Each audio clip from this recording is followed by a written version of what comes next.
Në emër të Allahut, mëshiruesit, mëshirbërësit, ato falenderojmë, për ti ndihmë dhe falë kërkojmë, dërgojmë selatet tona pejgamberit tonë të dashur, të nderuar teleshikues, Selamu Aleikum, lutë Zotin që në këto pak net që na kanë met të mujit të bekuar të Ramazanit, të dashur Zoti është i kënaqur me ibadetet, adhurimet dhe punët tona që kemi bërë. Do të ndalem të një pikë e cila padyshim që është e pandashme gjatë jetës tonë, ajo është ndihma ndaj njëri tjetrit. Një nga primet që ka kjo fe e pastër dhe që na nxit për të bërë mirë, është të kujdesemi për njëri tjetrin. Me aq mundësi sa kemi të ndalim ndihmë, qoftë me anë të këshillimit, qoftë me anë ndihmës, qoftë me anë të gjërave të cilat e posedon secili nga ne.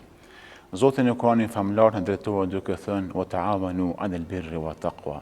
Ndihmoni njëri tjetrin në punë të mbara, në punë të mira, në punë të bamirësisë dhe në punë të devotshmërisë. Nga ky parim, ne si besimtar mundohemi të jemi afër njëri tjetrit, se vetë detyrat e gjithë pejgamberëve të Allahut ka qenë për të qenë në shërbim të të tjerëve, në shërbim të popullit të tyre, në shërbim të familjarëve dhe rrethin që e kanë pas mu në atë kohë. Dhe vetë duaja e Isis a.s. në Kur'anin famlar: "Waj'alni mubarakan aynama kunt", o i madhi Zot, më bën mu të dobishëm, të bereqetshëm ku do të jetoj. Pa marrë parasysh në çfarë toke ec, e ka bërë këtë dua pejgamberi i Zotit, që më na mëson neve, gjenatat tona dhe ata që vijnë pas nesh, që më qeni dobishëm për të tjerët.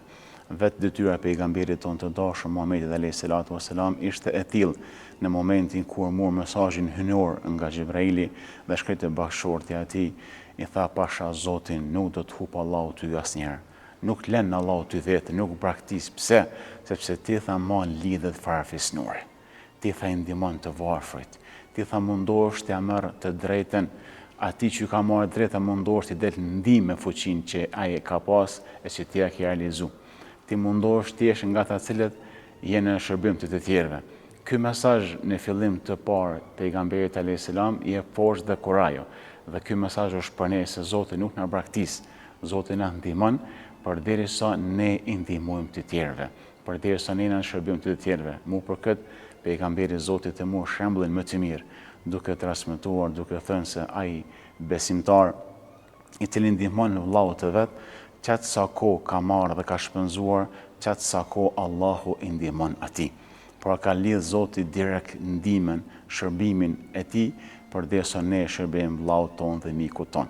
Për këtë i dashur pejgamberi a.s.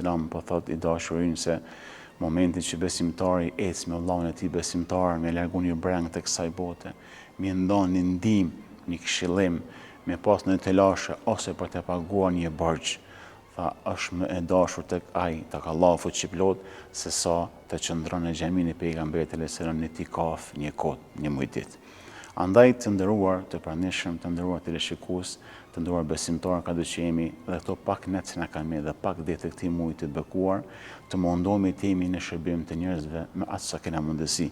Mos ta harrojmë se Allahu në ditën e gjykimit ka më na bëu disa pyetje.